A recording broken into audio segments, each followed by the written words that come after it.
Friends, मैं नीरज सोनी और 7 apex career YouTube channel में आपका स्वागत है।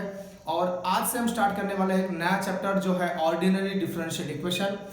बहुत सारे स्टूडेंट्स ने कमेंट बॉक्स में मुझे बोला था कि आप फर्स्ट ऑर्डर डिफरेंशियल इक्वेशन मतलब ऑर्डिनरी डिफरेंशियल इक्वेशन के वीडियो भी अपलोड करो। तो आज जैसे ही लाप्लास का चैप्टर खत्म कर दिया है हमने, बहुत सारे इंपोर्टेंट टॉपिक को हमने अपलोड किया है। इसके बाद में आज से स्टार्ट करने वाले हैं ऑर्डिनरी डिफरेंशियल इक्वेशन। तो चलिए देखते हैं बोर्ड पे कि कौन कौन से मोस्ट इंपोर्टेंट टॉपिक है उसमें और हम क्या क्या पढ़ने वाले हैं। चलिए देखते हैं। ऑर्डिनरी डिफरेंशियल इक्वेशन जिसमें दो पोर्शन है फ्रेंड्स,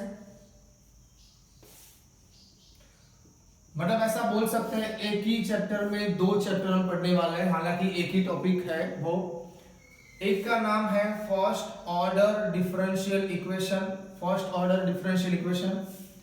दूसरा है हायर ऑर्डर डिफरेंशियल इक्वेशन। तो first order differential equation, higher order differential equation पढ़ने वाले हैं। फ्रेंड्स, क्या होता है फर्स्ट ऑर्डर डिफरेंशियल इक्वेशन? जिसका ऑर्डर क्या होता है? जिसका order exactly is equal to 1 होता है। हायर ऑर्डर डिफरेंशियल इक्वेशन क्या होता है फ्रेंड? जिसका ऑर्डर 2 या 2 से ज्यादा होता है। जिसका ऑर्डर 2 या 2 से ज्यादा होता है, मतलब ऑर्डर किसे कहते हैं? जो डिफरेंशियल इक्वेशन होता है फ्रेंड, जैसे कि ये मैंने लिख दिया dy by d x plus y is equal to raise to x, मैंने ये डिफरेंशियल इक्वेशन लिख दिया है। जिसमें आपको देखना है कि डेरिवेटिव टर्म का मतलब डेरिवेटिव टर्म कितनी बार हो रहा है। जो भी डेरिवेटिव टर्म है, यहाँ पर डेरिवेटिव टर्म एक है dy बाई डी एक्स, कितनी बार डेरिवेटिव हो रहा है? तो एग्जैक्टली 1 टाइम, मतलब फर्स्ट ऑर्डर हो गया। तो ऑर्डर किसे कहेंगे कि डिफरेंशियल इक्वेशन में ज्यादा से ज्यादा कितनी बार डेरिवेटिव हो रहा है वो नंबर होता है ऑर्डर। ओके, तो ये हो गया order of the given differential equation. अगर इसी डिफरेंशियल इक्वेशन को ऐसा लिखा जाए d square y by d x square plus d y by d x plus y is equal to sine x, ऐसा भी कुछ लिखा है मैंने। तो फ्रेंड्स, ये हो गया हायर ऑर्डर डिफरेंशियल इक्वेशन। ये जो डिफरेंशियल इक्वेशन है उसमें डेरिवेटिव टर्म सबसे ज्यादा बार डेरिवेटिव कितनी बार हुआ है? तो 2 बार हुआ है। यहाँ पर d square y by d x square है, यहाँ पर 2 बार डेरिवेटिव हुआ है। तो ये हो गया ऑर्डर इज इक्वल टू 2। तो ये है जो मैंने एग्जाम्पल जो दिया है वो है हायर ऑर्डर डिफरेंशियल इक्वेशन, और ये जो है फर्स्ट ऑर्डर डिफरेंशियल इक्वेशन। तो आई होप ये आपको समझ में आ गया होगा कि ऑर्डर क्या होता है। ओके, मतलब डेरिवेटिव टर्म आपको जितनी मतलब सबसे ज्यादा बार दिखाई दे वो कितनी बार आप सोच सकते हो कि यहाँ पर जो मैंने एग्जांपल दिया था, तो अगर एक बार डेरिवेटिव हो रहा है तो मतलब उसका डिफरेंशियल इक्वेशन का ऑर्डर 1 है। और अगर 2 या 2 से ज्यादा बार डेरिवेटिव हो रहा है, ऐसा डेरिवेटिव टर्म दिया है, तो वो क्या कहला जाएगा? Higher order differential equation.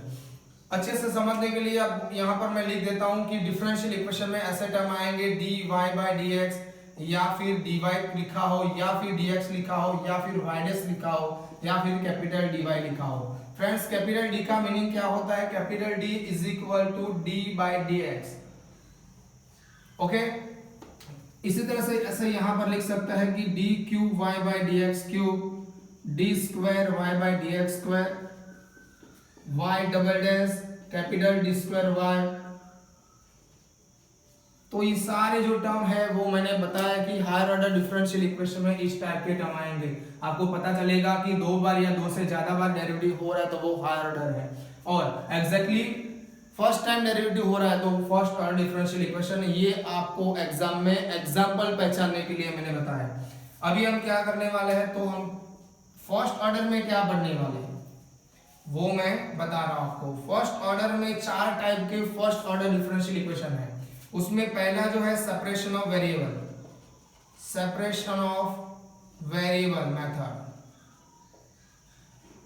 Friends, दूसरा जो है वो होमोजेनियस डिफरेंशियल इक्वेशन है, होमोजेनियस डिफरेंशियल इक्वेशन, और उसको आप नॉन सेपरेबल डिफरेंशियल इक्वेशन भी बोल सकते हो, non separable differential equation. Friends, तीसरा जो है वो लीनियर है, लीनियर डिफरेंशियल इक्वेशन, और उसमें हम नॉन लीनियर भी पढ़ने वाले हैं, और नॉन लीनियर का दूसरा नाम फ्रेंड हम बर्नौली इक्वेशन भी बोल सकते हो, बर्नौली डिफरेंशियल इक्वेशन। फ्रेंड्स, चौथा जो है वो एग्जैक्ट डिफरेंशियल इक्वेशन है, और उसमें एग्जैक्ट नॉन एग्जैक्ट हम दोनों पढ़ने वाले हैं। बहुत ही इंपॉर्टेंट टॉपिक है। उसमें से ये 2 या 3 टॉपिक तो हमने 11th में भी पढ़ लिए हैं, मतलब फर्स्ट ऑर्डर डिफरेंशियल इक्वेशन था वो तो हमने 11th में भी पढ़ा हुआ है, एक्चुअली 12th में पढ़ा हुआ है। ओके, चलिए देखते हैं हायर ऑर्डर डिफरेंशियल इक्वेशन में क्या होता है। किसी भी हायर ऑर्डर डिफरेंशियल इक्वेशन का सॉल्यूशन होता है friend y is equal to C F plus P I. y is equal to C F plus P I. C F का मीनिंग होता है कॉम्प्लीमेंट्री फंक्शन और पी आई का meaning होता है पर्टिकुलर इंटीग्रल। मतलब दो सॉल्यूशन अलग अलग ढूंढने हैं, दोनों को ऐड करना है, फाइनल जनरल सॉल्यूशन मिलेगा। और यहां पर मैं लिखूंगा जनरल सॉल्यूशन। तो इसे हम yc भी बोल सकते हैं, इसे हम yp भी बोल सकते हैं। c for complementary function, p for particular integral. और यहाँ पर जो cf जो है, cf फाइंड करने के 4 केस है, मतलब वो हर एक मेथड में, जैसे कि पर्टिकुलर इंटीग्रल फाइंड करने की 4 मेथड है, लेकिन cf फाइंड करने का तरीका सब में एक ही है। हालांकि वो डिपेंड करेगा कि आप आफ्टर द फैक्टराइजेशन आप कौन से रूट निकालते हो, रियल है या कॉम्प्लेक्स है। अगर रियल है तो कुछ और फॉर्मेट होगा, कॉम्प्लेक्स है तो उसको लिखने का फॉर्मेट अलग होगा। बाकी प्रोसीजर सारी मेथड में सेम रहेगा cf फाइंड करने के लिए। लेकिन फ्रेंड पर्टिकुलर इंटीग्रल फाइंड करने के लिए आपको 4 मेथड पढ़ना पड़ेगा। कौन से 4 मेथड है? तो पहला है जनरल मेथड, फिर दूसरा है शॉर्टकट मेथड, फ्रेंड तीसरा मेथड है यूसी मेथड, मतलब अनडिटरमाइंड कोएफिशिएंट मेथड। जब हम उसको पढ़ेंगे तब मैं पूरा समझा दूंगा कि यूसी मेथड क्या होता है, अनडिटरमाइंड कोएफिशिएंट मेथड क्या होता है। और यहाँ पर 4th मैंने लिखा है वीपी मेथड। वीपी मेथड का मतलब होता है variation of parameter method. Variation of parameter method में रॉन्स्कियन के बारे में पढ़ना होगा। लिनियर अलजेब्रा में रॉन्स्कियन आता था, और फंक्शन का जो डिटरमिनेंट होता है उसे रॉन्स्कियन कहते हैं। तो जो रॉन्स्कियन के बारे में पढ़ेंगे वेरिएशन ऑफ पैरामीटर मेथड में। मैंने बताया कि किसी भी हार्ड और डिफरेंशियल इक्वेशन का सॉल्यूशन, जनरल सॉल्यूशन क्या होता है, y is equal to cf plus pi। लेकिन मैं एक बात बता देना चाहता हूं फ्रेंड्स कि अगर आपका डिफरेंशियल इक्वेशन में राइट हैंड साइड जीरो है, तो आपका सॉल्यूशन होगा y is equal to cf, यही आपका सॉल्यूशन रहेगा। क्योंकि अगर राइट हैंड साइड जीरो है तो पर्टिकुलर इंटीग्रल नहीं मिलेगा। ओके, तो ये जो सॉल्यूशन है तो वो तभी, मतलब CF और PI दोनों फाइंड करने की जरूरत तभी पड़ेगी जब आपके पास जो डिफरेंशियल इक्वेशन है उसमें राइट हैंड साइड में कुछ ना कुछ टर्म दिया हो। हालांकि वो e⁻x भी हो सकता है, sin x, cos x, whatever कुछ भी हो सकता है। अगर टर्म है तभी हम CF एंड PI दोनों फाइंड करेंगे। ये हो गया उसका ब्लूप्रिंट। इसके अलावा क्या क्या पढ़ने वाले हैं, तो पहले मैंने बताया ऑर्डर एंड डिग्री। ओके, तो किसी भी डिफरेंशियल इक्वेशन का ऑर्डर एंड डिग्री कैसे फाइंड करते हैं वो भी हम पढ़ने वाले हैं। इसके बाद हम फर्स्ट ऑर्डर पढ़ेंगे, फर्स्ट ऑर्डर के ये 4 टाइप्स है वो भी पढ़ लेंगे। इसके बाद में एक टॉपिक, इंपॉर्टेंट टॉपिक है ऑर्थोगोनल ट्रांजैक्टरी, वो भी फ्रेंड्स बहुत इंपॉर्टेंट टॉपिक है। हालांकि वो फर्स्ट ऑर्डर डिफरेंशियल इक्वेशन का एप्लीकेशन है। बहुत सारे यूनिवर्सिटी में टॉपिक सिलेबस में आता है और हमें पढ़ना जरूरी है। दूसरी बात है कि हम हार्ड जब पढ़ेंगे, हार्ड डिफरेंशियल इक्वेशन में CF के बारे में पूरा डिस्कस करेंगे।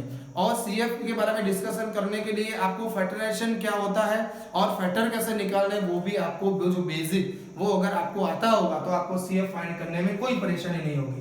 पर्टिकुलर इंटीग्रल पढ़ेंगे तब पर्टिकुलर इंटीग्रल में टोटल 4 मेथड पढ़ेंगे, general, shortcut, UC and VP. और उसके बाद भी सिलेबस में 2 टॉपिक है, Euler Cauchy method and legendary differential equation. हालांकि वो ऐसा डिफरेंशियल इक्वेशन में जिसमें वेरिएबल में, जिसमें जो कोएफिशिएंट है वो वेरिएबल में आता है। डिफरेंशियल इक्वेशन में जो भी कोएफिशिएंट होता है वो कांस्टेंट, ज्यादातर ये सब कुछ हम पढ़ेंगे। उसमें क्या होगा, डिफरेंशियल इक्वेशन मतलब डेरिवेटिव जो टर्म होता है dy/dx हो या d2y/dx2 हो, उसके मल्टीप्लिकेशन मतलब कोएफिशिएंट में कांस्टेंट ही आएगा। लेकिन जब यूलर कॉची और लेजेंडरी डिफरेंशियल इक्वेशन पढ़ेंगे तो हम ऐसा डिफरेंशियल इक्वेशन पढ़ेंगे जिसमें क्या होगा फ्रेंड, जिसमें ऐसा होगा x³ d3y/dx³ plus x² d2y/dx² and so on, ऐसा पढ़ेंगे हम। जिसमें क्या होगा, डेरिवेटिव टर्म के मल्टीप्लिकेशन में क्या है, वेरिएबल है। तो पहले उसको नॉर्मल डिफरेंशियल इक्वेशन में कन्वर्ट करना पड़ेगा, मतलब वेरिएबल को निकालना पड़ेगा, और उसको नॉर्मल फॉर्म में लाने के बाद हम ये किसी एक मेथड से हम उसको सॉल्व कर पाएंगे। तो पूरा चैप्टर बहुत इजी है, लेकिन हम अगर ध्यान से पढ़ेंगे तो आपको ये बहुत यूजफुल रहेगा आपकी जो भी कॉलेज या यूनिवर्सिटी में है। फ्रेंड्स, मैं अपना बेस्ट ट्राई कर रहा हूं कि आपको ज्यादा से ज्यादा क्वालिटी वाली वीडियो और जो जरूरत वाले वीडियो है वो आपके साथ शेयर कर रहा हूं। प्लीज हमारी जो चैनल है 7 एपेक्स कैरियर को आप लाइक शेयर एंड सब्सक्राइब करो, जिससे बहुत सारे स्टूडेंट को फायदा हो। Thank you friends, thank you, bye.